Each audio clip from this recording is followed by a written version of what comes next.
I'm Bobby J. Welcome back to the channel. Today is part two of Ram 3500 and Norstar SD truck tour and setup. That's right, we're doing a part two because there have been a few changes, some tool additions, a couple upgrades, and I want to show those updates. Now, if you have not seen that original video of the Ram 3500 and Norstar SD truck setup and tour, the link is below in the description. You want to try to watch that video first and get caught up to where we're at today. So, three things that I want to show you. One is the tool upgrades and a few changes that I've made since this truck was put together. This truck has been put through the paces this spring. It's no longer brand new, I can tell you that. So I've had a chance to kind of settle in on what I really like, what I maybe not so much like, and a few small changes. Not a whole lot of changes, but mostly some additions, and reflect on some of those things in this truck. The second thing is I want to go over an update on the Ram 3500 chassis cab 22 model briefly, and how that's at. We're at 12,000 miles as of today. I'm going to run through some pluses and minuses on the truck. And the third thing is, same thing, the Norstar SD, brand new bed, somewhat new to the market, I believe. And I want to run through some, same thing, some goods and some bads with it, because there are a few goods and there are a few bads. I want to give an overall rundown of where I feel on this bed and this truck and this whole combo. Let's get into it.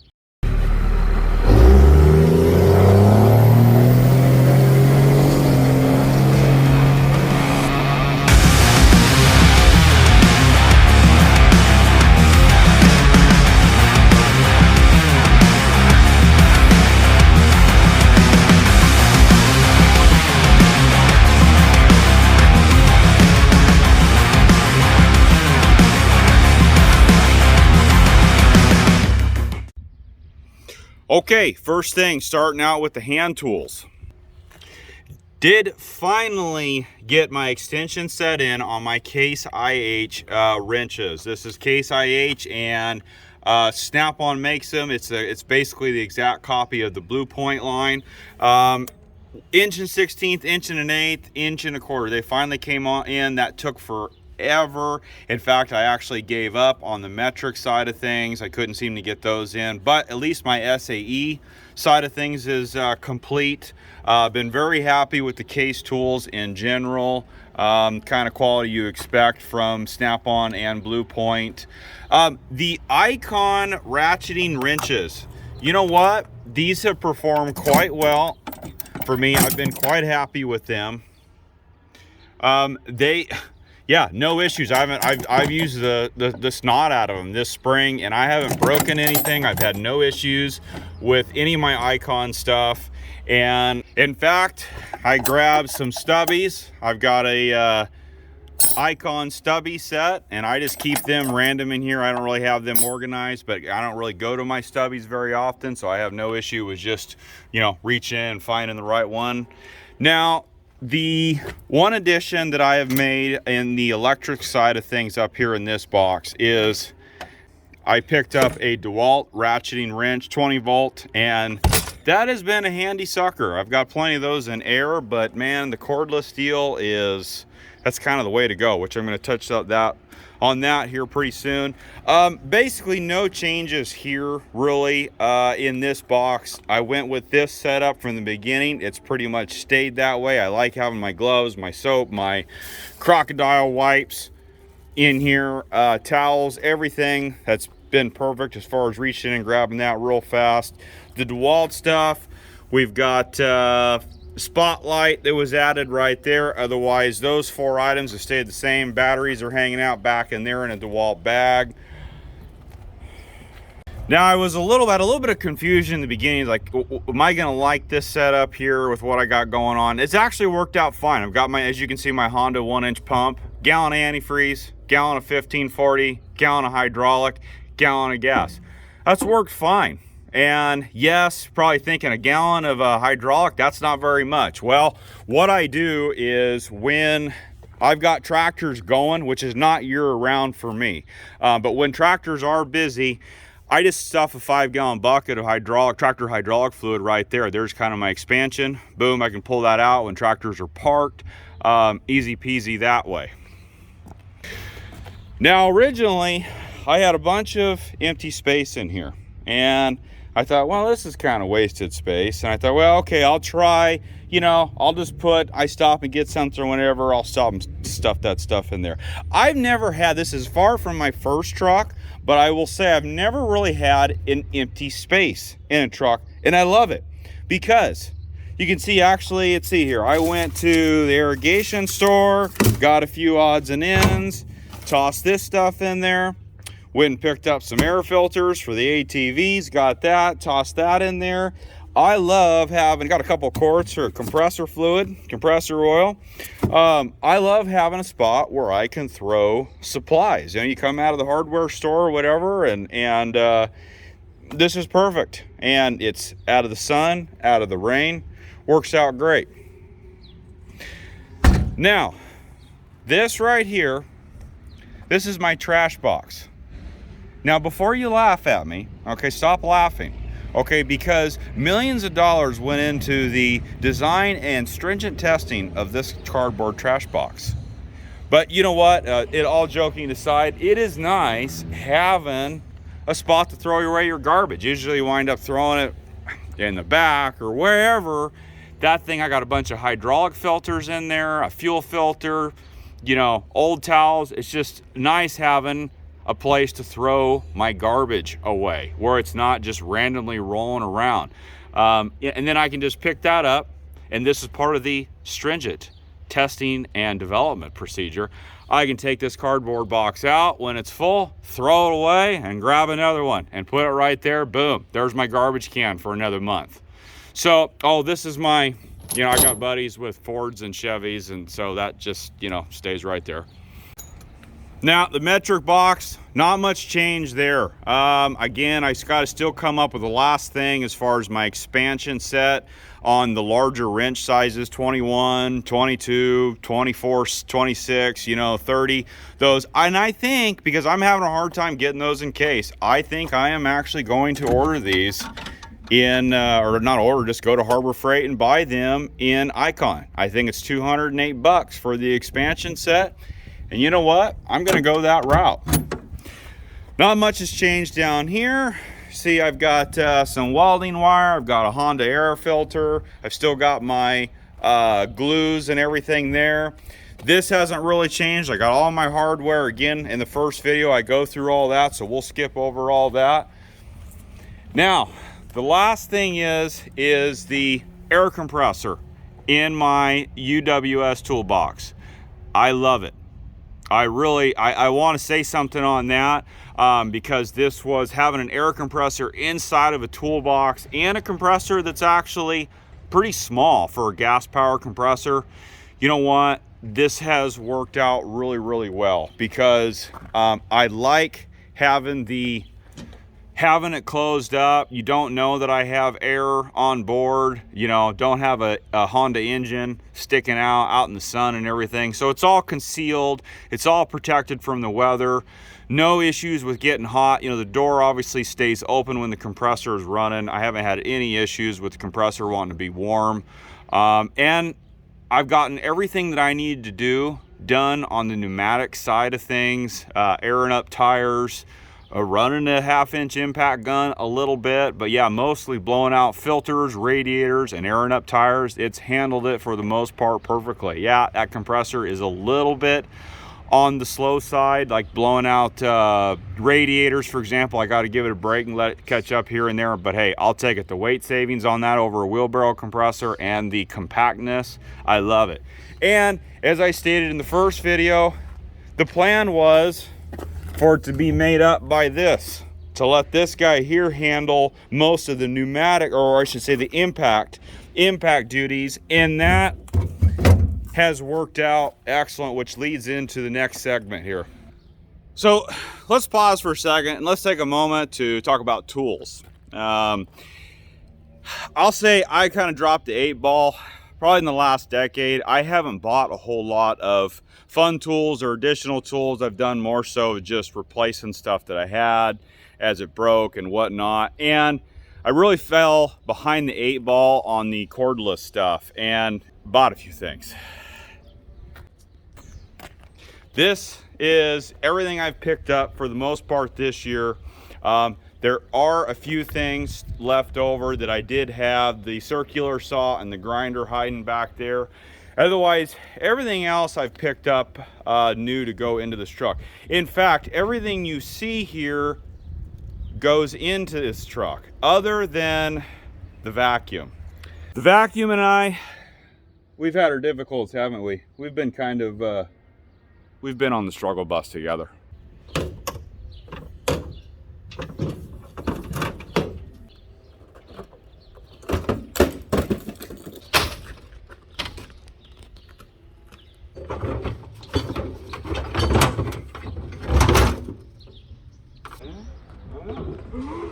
Oh, oh, oh.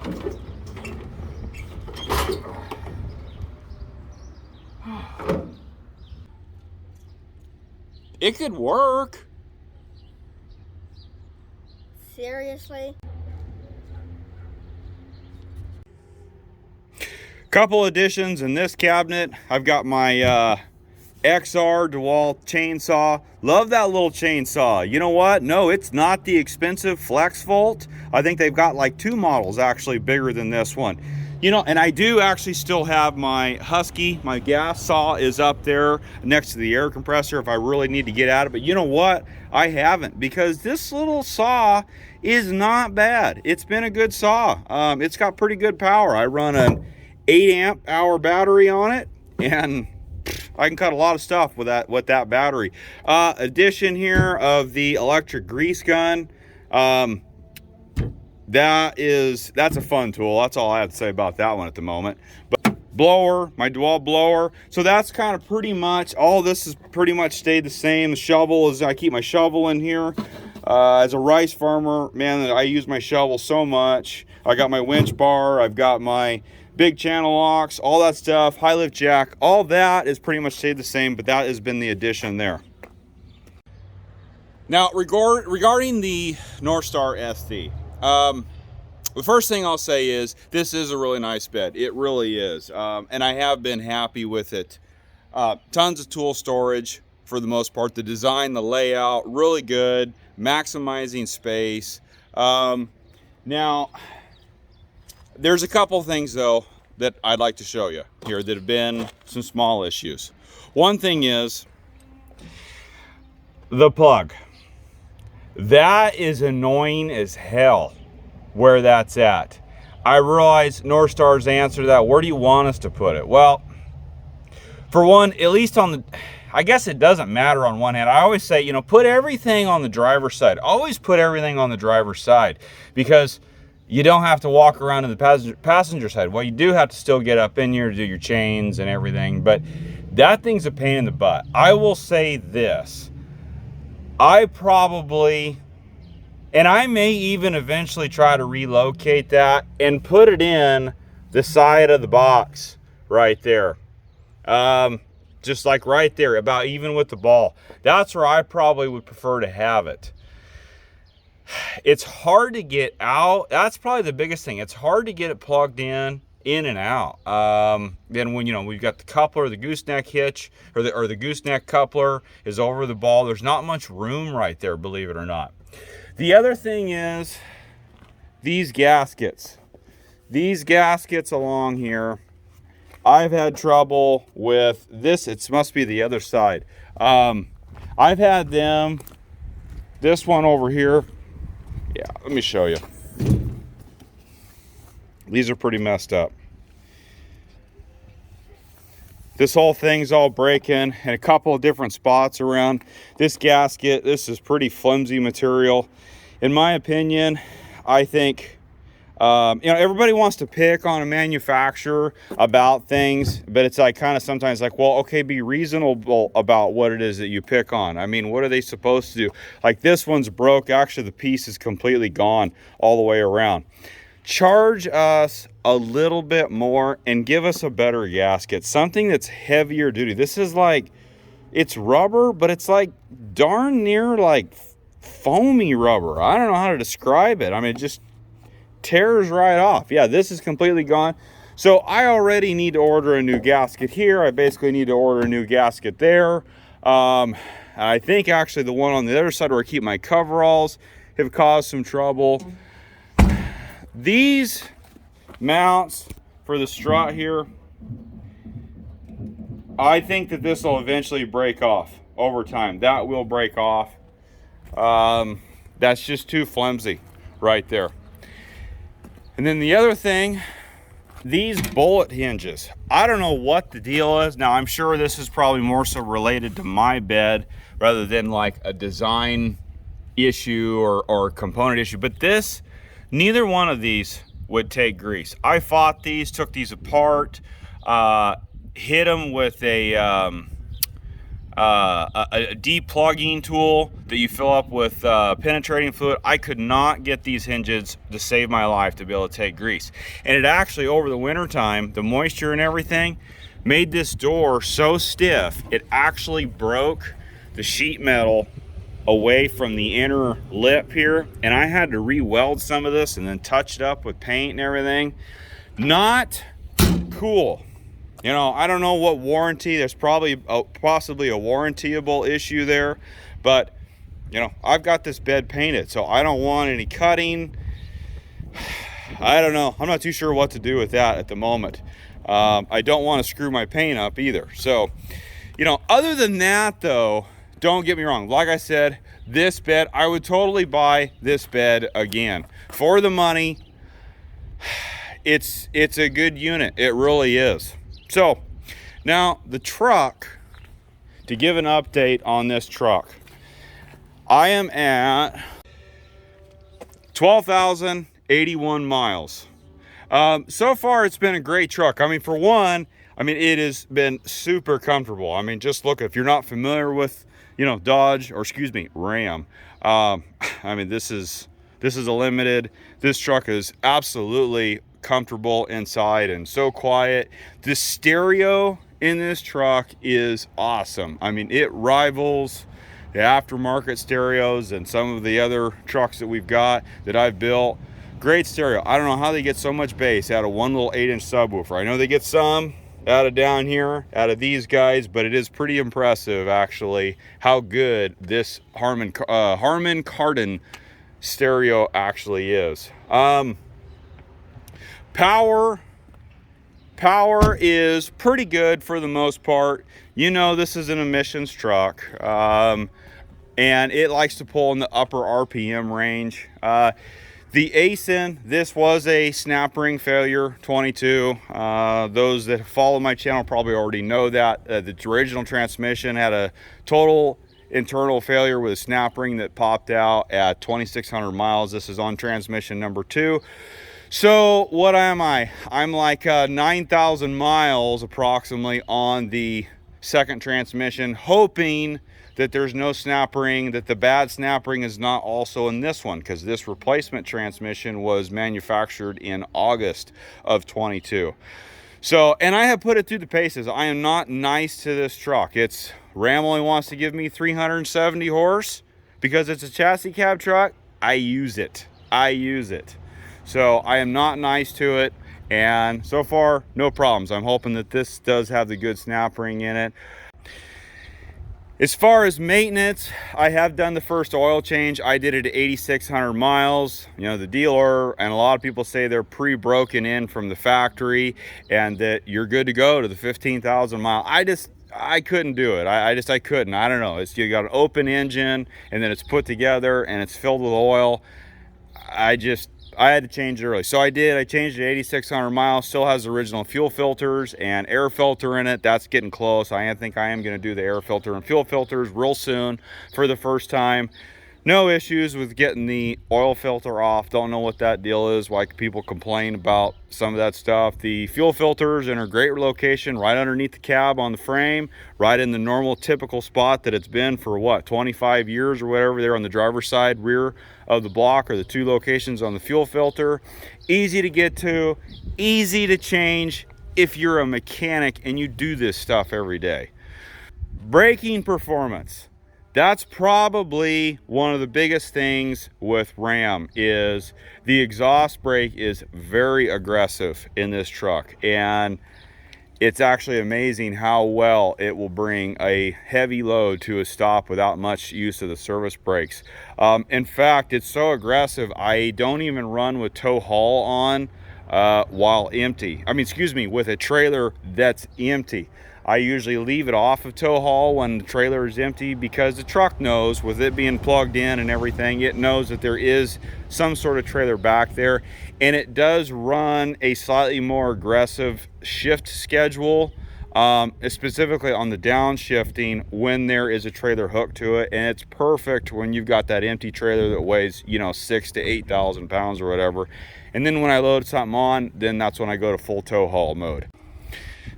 Last thing is my emergency light up on top with my flags. Been an excellent combo, man. I moved some wide equipment like I do every year, but you know, from the 04, I got the 04 sitting there with my OG setup, and then moving to this here with the addition of the flags. It's more of your traditional oversized style pilot car. People get the heck out of my way. I love it. And I'm not trying to say that in a cocky or flexing way. It's get out of my way. I'm 20 feet wide. You should, you know, keep your distance, and it works. Safety is important.